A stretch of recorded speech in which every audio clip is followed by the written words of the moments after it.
اللہ کے نام سے جو رب العالمین ہیں، رحمان الرحیم ہیں، مالک یوم الدین ہیں، ہم جس کی عبادت کرتے ہیں اور جس سے مدد چاہتے ہیں۔ درود و سلام اس کے نبی برحق سید المرسلین، خاتم النبیین، شفیع المذنبین، رحمت للعالمین، گنبد خضرا کے مکین جناب احمد مجتبیٰ محمد مصطفیٰ صلی اللہ علیہ وسلم، ان کی آل و اصحاب پر۔ قابل صد احترام صدر عالی قدر ڈاکٹر محمد منظور عالم صاحب، عالم ربانی حضرت مولانا ڈاکٹر سعید الرحمان اعظمی ندوی صاحب، پروفیسر ابو الفضل محسن ابراہیم صاحب، محترم بریگیڈیئر ایس احمد علی صاحب، میرے دوست پروفیسر اشتیاق دانش صاحب، استاد الاساتذہ پروفیسر زید ایم خان صاحب اور پروفیسر حمید نسیم رفیع آبادی، اور خواتین و حضرات، میں ڈاکٹر منظور عالم صاحب کو مبارکباد دیتا ہوں کہ ایک قرض جو ہم مسلمانوں پر واجب تھا، ڈاکٹر اسماعیل آر الفاروقی جو ہیں ان کو یاد کرنے اور ان کے پیغام کو نئی نسل تک پہنچانے کا وہ انہوں نے ہماری طرف سے ادا کر دیا۔ اس کے لیے وہ مبارکباد کے مستحق ہیں۔ طیب و معاملہ یہ ہے کہ لوگ پیدا ہوتے ہیں، زندہ رہتے ہیں اور مر جاتے ہیں۔ ان کی موت پر ان کے اعزاء اور احباب کافی افسوس مرتے ہیں، آنسو بہاتے ہیں، لیکن کچھ دن بعد لوگ یہ بھول جاتے ہیں کہ کون کب پیدا ہوا، کب تک جیا اور کب مر گیا۔ لیکن کچھ لوگ ایسے ہوتے ہیں کہ جن کی موت ان کو مرنے نہیں دیتی، اور وہ یہ ہے، اس میں اسماعیل آر الفاروقی بھی تھے، جن کے لیے میں کہہ سکتا ہوں کہ جسم کی موت کوئی موت نہیں ہوتی ہے، جسم مر جانے سے انسان نہیں مر جاتے۔ اسماعیل آر فاروقی جو ہیں وہ ہمارے لیے بہت دلچسپ شخصیت کے مالک ہیں، اس اعتبار سے کہ وہ برٹش مینڈیٹ والے فلسطین میں پیدا ہوئے۔ انہوں نے اپنی زندگی کا ابتدائی سفر طے کیا، اس کالونیل رول میں انہوں نے اہم ذمہ داریاں بھی نبھائیں، لیکن جب اسرائیل کی ریاست وجود میں آئی تو اس کے باوجود کہ وہ یہودیت کے خلاف نہیں تھے، مگر صہیونیت کو وہ کبھی انہوں نے گوارا نہیں کیا اور برداشت نہیں کیا، اور اس طرح سے انہوں نے اپنے جو وطن تھا اور اس سے ہجرت کی، پہلے لبنان آئے اور بعد میں دوسرے، ہم سب جانتے ہیں کہ انہوں نے دنیا کے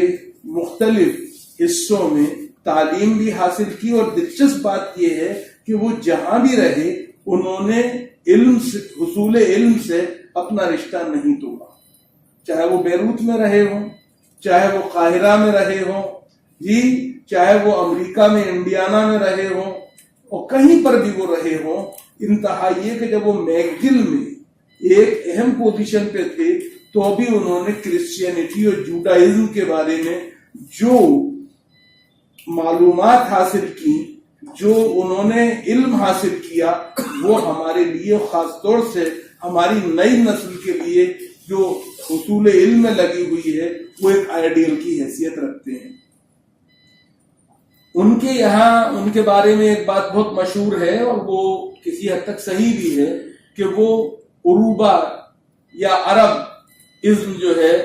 اس کے ایک طرح سے مبلغ تھے اور اس کے وکیل تھے۔ لیکن ایک بات نہیں بھولنا چاہیے کہ ان کا عرب نیشنلزم جو ہے وہ ناصر سے مختلف ہے۔ وہ بنیادی طور پر جو عربیت ہے اس کو اسلام کی اساس مانتے تھے، کیونکہ قرآن کریم عربی زبان میں نازل ہوا ہے۔ عربوں کے بیچ میں اترا ہے، اس لیے وہ یہ سمجھتے تھے کہ اسلامیت اور عربیت جو ہیں وہ ایک دوسرے سے الگ نہیں کیے جا سکتے۔ یہ ان کی جو کیا بات ہے، اس کو ہمیں سمجھنا چاہیے اور اس کو عام عرب نیشنلزم کے جو وکیل ہیں ان کی طرف نہیں لینا چاہیے، جن کی زندگی میں ایک طرح سے کیا جو کلمہ آغاز ہوتا تھا وہ بسم القومۃ العربیہ ہو گیا تھا۔ وہ ان میں سے نہیں تھے، بلکہ اسلام اور عربیت کے بیچ میں جو ایک رشتہ ہے، فطری رشتہ ہے، وہ اس کے وکیل تھے۔ یہ بھی دلچسپ بات ہے کہ انہوں نے اس سے بھی اپنے آپ کو آگے بڑھایا، اور میں جب ان کے بارے میں پڑھتا ہوں، ان کے بارے میں سوچتا ہوں، تو مجھے یہ لگتا ہے کہ صرف مردے اور پتھر جو ہیں وہ اپنی رائے نہیں بدلتے، لیکن جو زندہ ذہن ہوتے ہیں، بیدار ذہن ہوتے ہیں، وہ بنیادی طور پہ ہمیشہ نئے افق کی تلاش میں رہتے ہیں اور نئی سوچ جو ہے اس کو جنم بھی دیتے ہیں اور فروغ بھی دیتے ہیں۔ بقول اقبال کہ افکار تازہ سے ہے جہان تازہ کی نمو، کہ سنگ و خش سے پیدا نہیں، کہ سنگ و خش سے نہیں ہوتے جہاں پیدا۔ جو اصل معاملہ ہے وہ یہ ہے، اس بات کو ہمیں سمجھنا چاہیے۔ دوسری بات جو ان کی ہے وہ یہ ہے کہ انہوں نے ایک کام جو کیا وہ یہ بھی کیا کہ انہوں نے اسلامک اسٹڈیز کو مغرب میں بیٹھ کر ایک نیا رخ اور نیا آہنگ دیا، اور وہ یہ تھا کہ اس میں مغرب جو ہے اس کی جو مادیت پرستی ہے وہ اس کو انہوں نے صاف کیا اور ایک طرح سے تپا کر اپنی فکری کے سانچے میں انہوں نے اس کو ایک نئی شکل عطا کی، وہ شکل جو خالص اسلامی بنیادوں پر قرآن و حدیث کے اوپر مبنی تھی، جو انسانوں کے دکھوں کا مداوع بن سکتی تھی، جس کے اندر کے نئی زمانے کے نئے تقاضے جو تھے ان کے لیے بھی لچک اور جگہ موجود تھی۔ ساتھ میں انہوں نے ایک کام جو اور کیا، اور مجھے یہ شرف اور سعادت حاصل ہے کہ میں نے اس یونیورسٹی میں، ٹیمپلز یونیورسٹی کے اندر ایک بڑا وقت گزارا ہے، جہاں پر کہ انہوں نے برسوں تدریس کا اور تحقیق کا کام کیا اور نئی نسلوں کو تیار کیا، اور اس میں ایک ممتاز ترین نمائندے جو ہیں وہ یا ہمارے پاس مہمان خصوصی کے طور پہ موجود ہیں، جنہوں نے آپ کے سامنے کلیدی خطبہ پیش کیا۔ تو ان کا جو یہ کام، وہ اس ادارے میں ان کے انتقال کے، ان کی شہادت کے تقریباً 22 سال بعد گیا، لیکن 22 سال بعد بھی اسماعیل آر الفاروقی جو تھے وہ اس ادارے میں زندہ تھے، اور ان کا تذکرہ تقریباً میں نے روز کسی نہ کسی روپ میں سنا اور دیکھا اور جانا۔ یہ ایک بڑی بات ہے۔ ایک اور بات جو مجھے متاثر کرتی ہے وہ یہ ہے کہ انہوں نے سامی مذاہب کے مقابلے ابراہیمی مذاہب جو ہیں ان کو ایک نئی تعبیر دینے کی کوشش کی،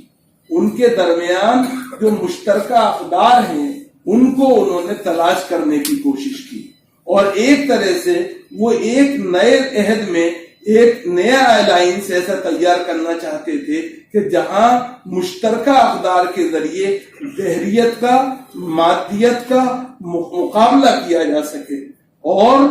لوگوں کو وہ ایک طرح سے اپنے اپنے عقائد پہ قائم رہتے ہوئے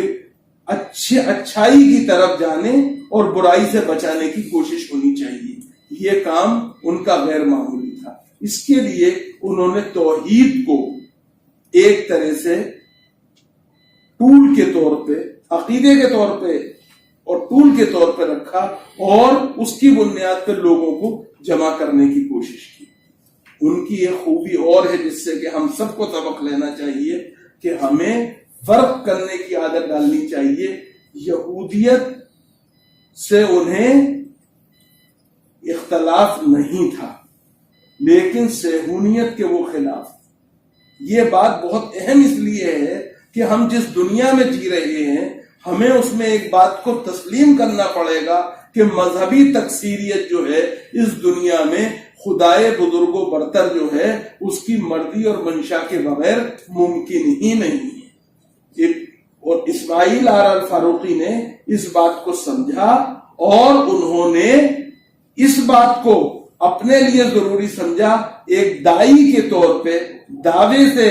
دعویٰ کے کام سے جڑے ہونے والے آدمی کی حیثیت سے کہ ہم اپنے کا جو ہمارے اسلام کی جو حقانیت ہے، اسلام کے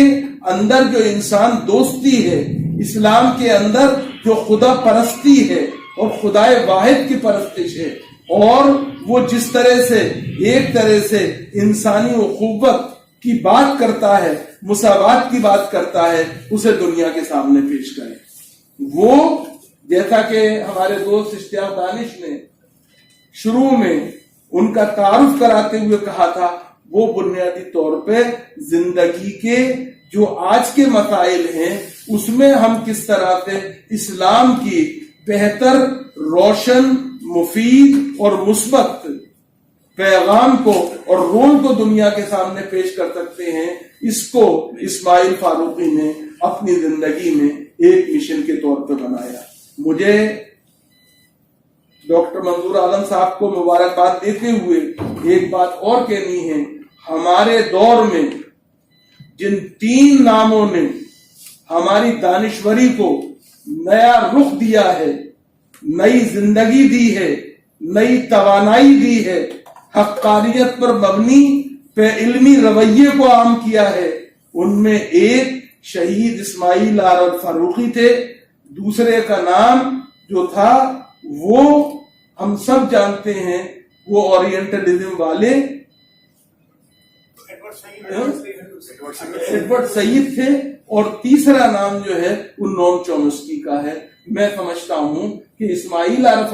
فاروقی کے بعد ہمیں ان لوگوں کے کام سبھی نئی نسل کو متعارف کرانا چاہیے. یہ دلچسپ بات ہے کہ یہ تینوں کہیں نہ کہیں اسی سرزمین سے تعلق رکھتے ہیں جو آج غاصبانہ قبضے میں ہیں، لیکن تینوں کی خوبی یہ ہے، ایک مسلمان ہے، ایک عیسائی ہے اور ایک یہودی ہے، لیکن تینوں اس بات پر متفق ہیں کہ اسرائیل کا غاصبانہ قبضہ اور صہیونیت جو ہے اس کے لیے کوئی جگہ نہیں ہونی چاہیے. اس بات کے اوپر بھی ہمیں توجہ دینی چاہیے. ایک نام جو ابھی اتفاق سے اشتیاق دانش نے بتایا، یاد دلایا مجھے، وہ ڈاکٹر فضل الرحمان کا ہے. ڈاکٹر فضل الرحمان کے حوالے سے اسماعیل راجی الفاروقی سے ہمارا علمی رشتہ ہی نہیں ہے بلکہ ذاتی رشتہ بھی جنوبی ایشیا اور بر صغیر کے لوگوں کا جڑتا ہے. وہ ہی تھے جنہوں نے کہ ڈاکٹر اشتیاق حسین قریشی سے سفارش کر کے ان کو پاکستان بھجوایا تھا، لیکن اس زمانے میں اسماعیل راجی الفاروقی جو تھے وہ اپنے عربیت کے جس نظریے پر قائم تھے وہ پاکستانیوں کو راس نہیں آیا. ویسے بھی پاکستانیوں کو کیا میں کہ یہاں معروضیت بہت جگہ نہیں رکھتی ہے، اس لیے اس بیچارے کو پاکستان کو چھوڑنا پڑا، اور وہ انہیں نہیں بلکہ فضل الرحمان کو بھی چھوڑنا پڑا. میں ایک دفعہ پھر اسماعیل راجی الفاروقی کے شہید زندہ رہتے ہیں جیسے ہمارے یہاں عقیدہ ہے، اور مجھے ان کے زندہ رہنے پہ کوئی شک نہیں ہے، اور ان کی زندگی کا ایک ثبوت یہ بھی ہے کہ ہم اور آپ آج انہیں یاد کر رہے ہیں. بہت بہت شکریہ. بہت بہت شکریہ پروفیسر عبد الواسع صاحب. اب سیشن کے